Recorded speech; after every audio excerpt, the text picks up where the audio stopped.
Y vamos a conversar en la entrevista principal con la presidenta de Evópoli, además consejera, Gloria Huth. ¿Cómo estás, Gloria? Muy bien, muchas gracias. ¿Cómo estás, Fernando? Yo muy bien, gracias. A ver, primero que nada, creo que eres la primera consejera que entrevisto desde hace ya algún tiempo. Ah, mira, qué privilegio. Pero quería preguntarte, entiendo, a ver, te lo voy a plantear directamente, me parece bien curioso algunas cosas que están pasando.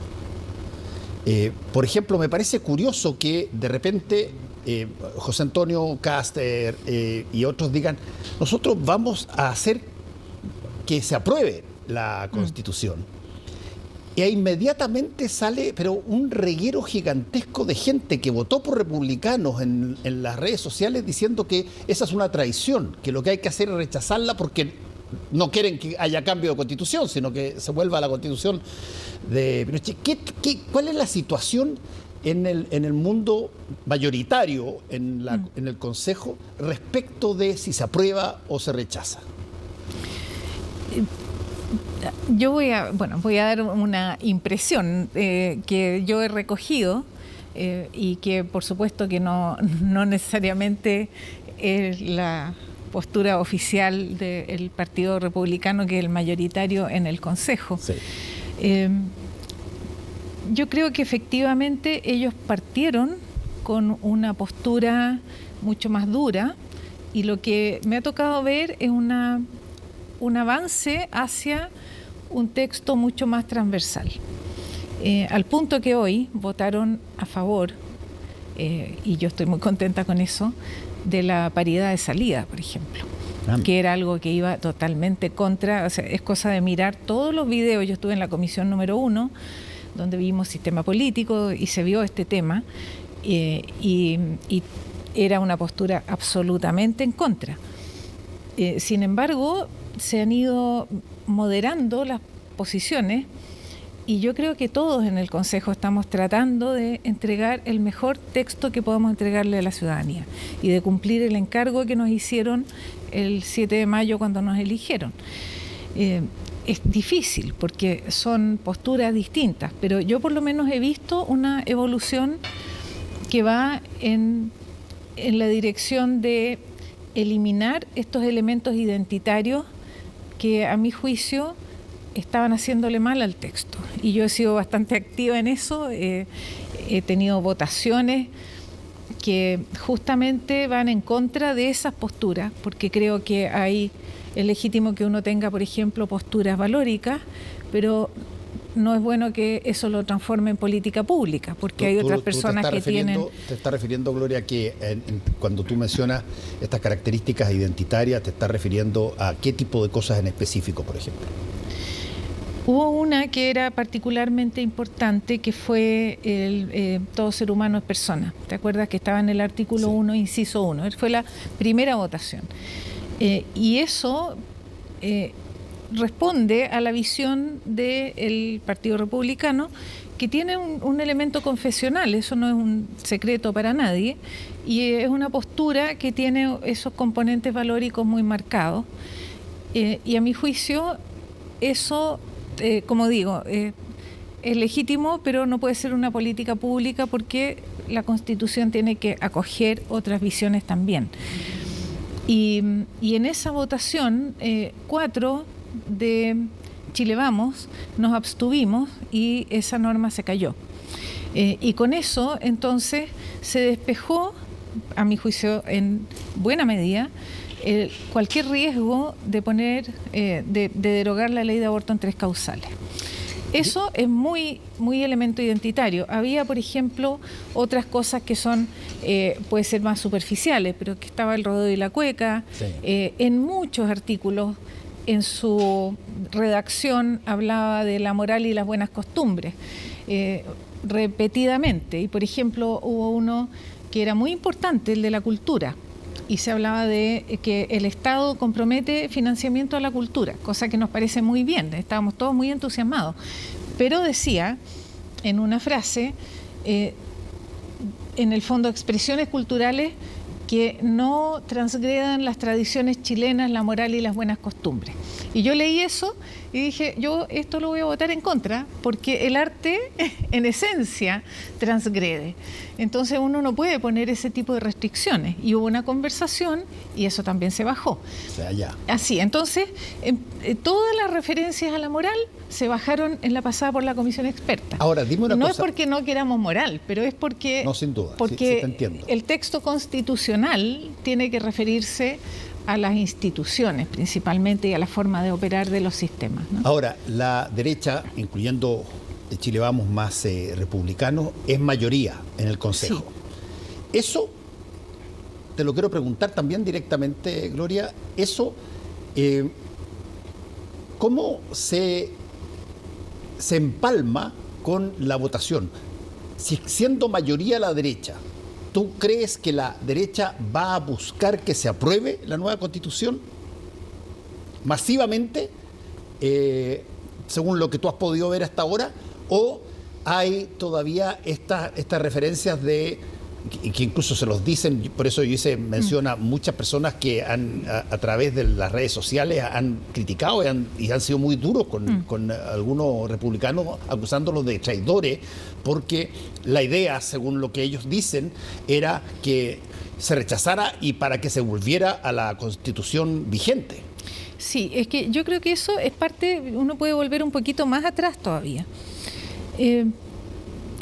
Cuando se escribió el acuerdo por Chile, sí, que dio origen a este proceso, en el inicio estuvo republicano y ellos se bajaron, decidieron no ser parte de eso. Pero después, cuando empezó el proceso y se abrieron las candidaturas y el proceso electoral, ellos se subieron y acogieron esas reglas. Y entonces yo creo que hay efectivamente un sector que prefiere que no haya cambios. Y ese sector pudo pesar en el momento en que ellos se salieron de esa mesa en que estaba desde la UDI hasta el Partido Comunista. O sea, sí, realmente estaba todo el arco político. Y entonces debe haber un sector que yo no sé cuánto pesa dentro de ese partido que prefiere quedarse con la Constitución actual por razones de tal vez fidelidad a un modelo de país, pero que es difícil de sostener porque, aunque nos gusten algunas cosas, yo digo, la Constitución actual está bien escrita, tiene una serie de atributos, y su problema no es tanto lo que dice como lo que no dice. El mundo ha cambiado, el país es otro. Tenemos que hacer un cambio constitucional, más allá de que nos guste o no la Constitución del 80, 2005, como la queramos llamar. Entonces yo creo que sí, que hay una parte de ellos que todavía está anclado en que no haya cambios. Pero lo que yo he visto como trabajo de los consejeros, como compromiso de sus líderes, es genuino. Yo por lo menos creo que están haciendo el trabajo seriamente. Con los que me haya tocado trabajar a mí, no tengo duda ninguna. Entonces, puede ser que eso genere algún tipo de ruido interno, no lo sé, porque todos los partidos sí tienen eso. Y ahí hay un desafío importante. Ahora, de verdad han ido cruzando líneas. La línea de hoy de la paridad de salida fue una cruzada de línea fuerte para las convicciones, incluso para los que ya están trabajando para la nueva Constitución. Yo eso creo que es una evidencia de que efectivamente estamos todos tratando de tener un texto transversal. Ahora, eso que es interesante, Gloria, que tú lo digas, porque de pronto se da la sensación de que esto puede ocurrir que se gana por número. A ver, si que tengo más, que uno más que tú, te gano por uno más. Y eso sí, eventualmente en el futuro pasa al revés, como ha pasado, sí, y se cambia la cosa. Pero tú dices de que hay ya, de alguna manera, convicciones que se han tomado respecto del texto que... Bueno, hay algunos que han sido más explícitos, y yo tengo que hacer la aclaración. Yo soy presidenta de partido y consejera, y en la institucionalidad de nuestro partido, la definición de qué postura vamos a tomar en el plebiscito. Es un producto de una decisión o una discusión del Consejo General. Así que yo no puedo anticipar una postura, pero sí puedo dar fe del trabajo que hemos hecho y de la calidad de lo que se está proponiendo. Y me parece que es muy difícil que tengamos otra oportunidad para hacer cambios de la magnitud que estamos haciendo. Y algunos clave, como el del sistema político. Gloria, yo creo, y no sé si tú estás de acuerdo, pero yo creo que uno de los problemas más graves que tuvo la convención anterior, aparte de esta idea de parcelas identitarias y cosas que estoy de acuerdo también, pero de las cosas más graves es que yo creo que la forma de comunicar lo que la Constitución tenía, la verdad, fue bien pobre desde el punto de vista de poder traspasar aquellas cosas que son importantes que la ciudadanía sepa que están en una nueva Constitución. ¿Cuál va a ser el método de dar a conocer lo que se va a proponer votar?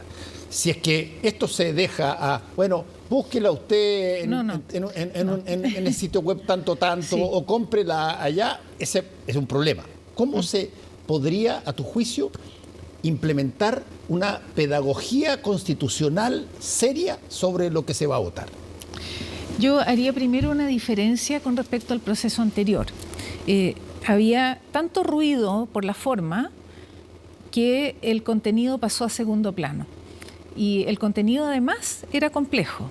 Acuérdate los 499 artículos y yo los leí en varias versiones y era muy engorroso y tenía muchas cosas además inviables. Entonces creo que se juntó ahí una combinación mala y difícil de transmitir a las personas.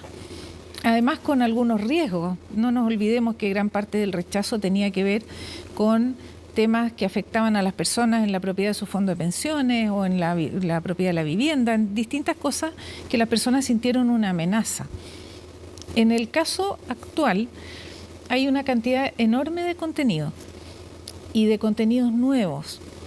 Y yo creo que no hay nada que reemplace el contacto personal. Yo creo que vamos a tener que desplegar la comunicación por redes sociales, por radio, por todo lo clásico, por ejemplo, de una campaña. Pero vamos a tener que hacer mucho trabajo con personas, reuniones con personas. A mí, y me gusta mucho, me han invitado incluso vecinos a que les hable de qué estamos haciendo en la Constitución.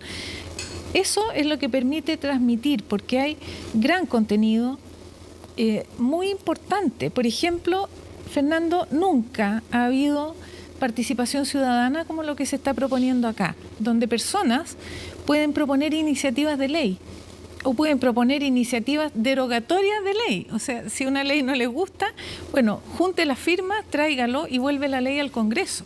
Eso no lo habíamos visto nunca. Foros ciudadanos para hacer las políticas públicas. Se elige al azar un grupo de ciudadanos para discutir una iniciativa de un ministerio. La descentralización está muy fortalecida. ¿Para qué decir? La agenda de mujer, la igualdad salarial, la protección de los cuidados. Todas esas cosas las hemos ido votando en los últimos días y creo que todo eso son avances, pero creo que el sistema político es el núcleo de esto. Déjame meter una base ahí en lo que tú estás diciendo desde mi expertise, digamos. Yo hago clases de comunicación en la Escuela de Periodismo, la UDP, y tengo que tratar temas como estos, por ejemplo. ¿Cuál tema? ¿Cómo lo hace la gente, el ser humano, el ciudadano, cuando está enfrentado a algo nuevo y no puede o no entiende la ventaja de eso nuevo respecto de lo que ya estaba anteriormente, que podrá no haberle gustado, pero uno ya lo conocía y por lo tanto es fácil de ensuciar una propuesta cuando tú tienes muchas personas que eventualmente te pueden generar una suerte de cadena de decir esto te va a afectar, esto te va a agregar, qué sé yo, te van a sacar la plata, etcétera, y tú no tienes los elementos para entender que lo que te está escrito es otra cosa. Por lo tanto, no es solamente que la gente lea o la gente se reúna para discutir sobre el tema. Hay que tratar de garantizar que la comprensión. Exacto, que la comprensión sea cabal. No pasó así necesariamente en la convención anterior, donde las explicaciones que daban sobre las cosas que se decían eran bastante técnicas en términos constitucionales, y eso no es necesariamente lo que la gente espera.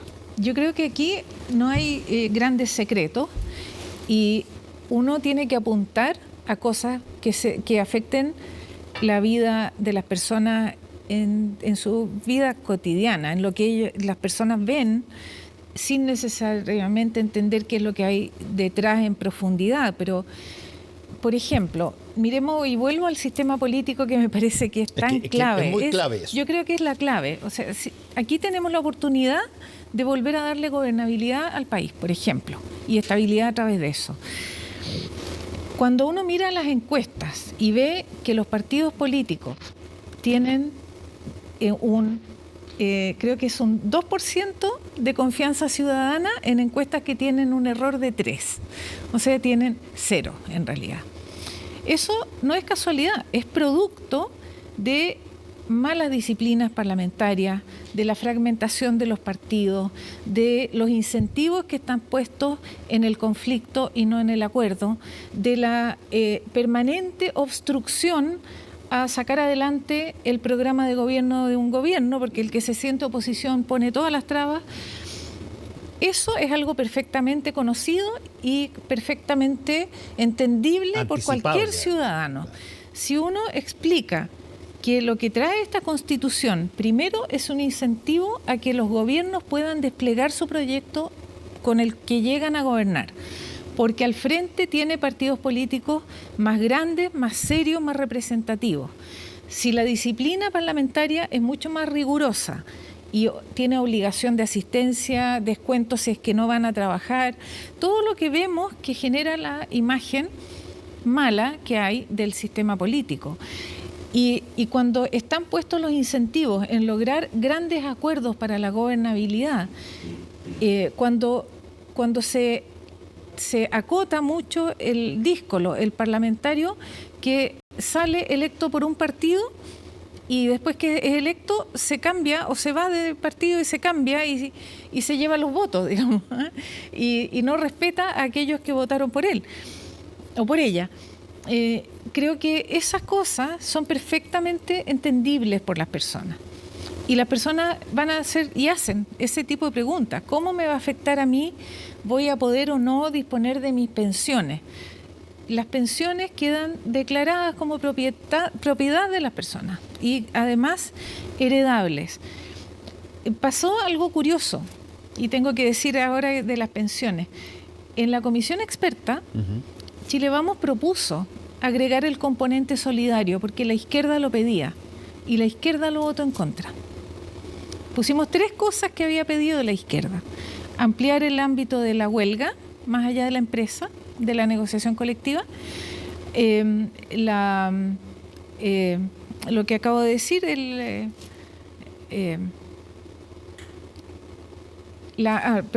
componente solidario de las pensiones. Y después era el derecho del que está por nacer en vez de quien está por nacer. Y las 3 cosas fueron votadas en contra por los comisionados de izquierda. Entonces, me cuesta a mí entender un poco esa lógica. Pero creo, y aquí voy a un análisis que es un poco más allá, yo le he dado muchas vueltas para entender por qué pudo pasar eso. Y pienso que la polarización política en que estamos trasciende el Congreso y el gobierno. Y cuando la dinámica es tan confrontacional, a mi juicio, atravesó hasta la comisión experta. Porque para mí es difícil ver a personas que son de la élite más ilustrada electos por su trayectoria, por su gran conocimiento, que hayan priorizado la votación en bloque más bien por un sesgo ideológico que pensar en que eso le convenía a Chile. Ahora, te voy a decir una cosa, Gloria, lo hice esto aquí el lunes, creo. Lo dije, hice lo mismo en Tolerancia Cero en el Minuto de Confianza. Y lo voy a repetir, pero cuando tú ves el mundo crispado en el nivel en que está, con una cantidad de conflictos en prácticamente todos los, sin duda, los dos hemisferios y una cantidad de países, pero en casi todos los continentes, y tú ves que eso genera un miedo general, uno no tiene que olvidar, y lo he dicho varias veces ya, que el odio se contagia más rápido que la empatía y que el amor y que todo eso. Es muy rápido. ¿Por qué? Porque se genera una sensación de miedo.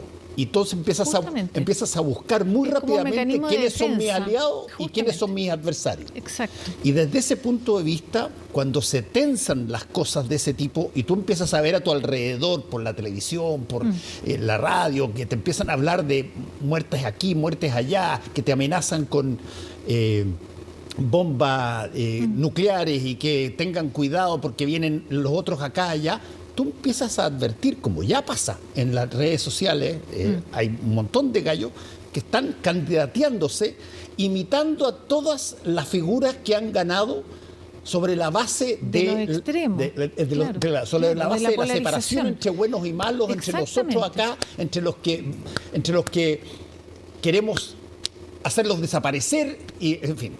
O sea, hoy día hay como 5 o 6 prospectos de Milei aquí seguramente y por eso en Chile, o de Bukele. Por eso es tan clave, porque aquí vemos la polarización y la hemos visto en la última elección presidencial, era totalmente polarizado, y eso, como digo, yo creo que empieza a trascender al resto de nuestra vida social, de nuestras relaciones de trabajo, y es un peligro por varias cosas. ¿Y eso en el Primero, Consejo están conscientes de la fuerza que tiene esta declaración que se llama Constitución?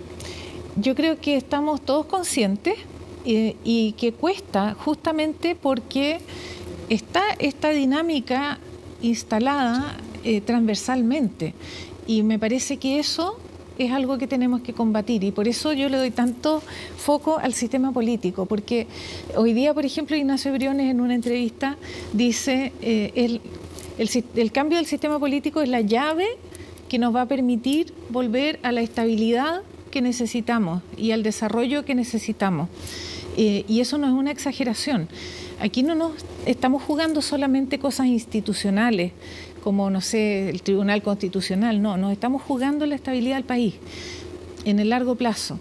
Y eso, de eso no hay que perder de vista lo clave que es el trabajo que estamos haciendo y la trascendencia que tiene, la responsabilidad inmensa que tenemos en nuestros hombros, digamos, y la necesidad de llegar a los acuerdos que yo creo que nos estamos acercando, pero todavía falta. Tú lo ves con un dejo de optimismo, un poquitito. Yo nací optimista, entonces me cuesta ver las cosas en otra forma, pero creo que si no es ahora, no me imagino cuándo podemos cambiar. Mira, otro componente, por ejemplo, la modernización del Estado. Es muy fácil explicarle a una persona que ha ido a hacer trámites y que va a una oficina del Estado y le piden un papel que tiene que ir a pedir a otra oficina del Estado. Y dice, ¿por qué? Si es el mismo Estado, no tiene mis datos en todas partes igual. Cosas tan básicas como esa no se pueden cambiar si es que no cambiamos el Estado, en la esencia de la administración del Estado. Viene en la nueva Constitución un órgano autónomo para la selección de los funcionarios públicos, evaluación por calidad, un número acotado de cargos que un nuevo gobierno puede nombrar, todos los demás por concurso público, por competencia, obligación de evaluación y rendimiento. eso cambia totalmente el Estado al servicio de los ciudadanos. Eso se le puede explicar a cualquier persona. Todos hemos sido y eso víctimas de la burocracia. Y eso probablemente es bastante más, yo te diría, transversal. Es muy transversal, y por eso yo pongo foco en esto, porque ha sido menos mediático, son temas menos mediáticos, pero de una enorme trascendencia, enorme. Gloria, te quiero agradecer por haber estado con nosotros y bueno, probablemente vamos a conversar después de que la gente se pronuncie y a ver. Y nos quedan muchos temas, descentralización, pero tan importante también. Muchas gracias. Que te vaya muy bien. Gracias.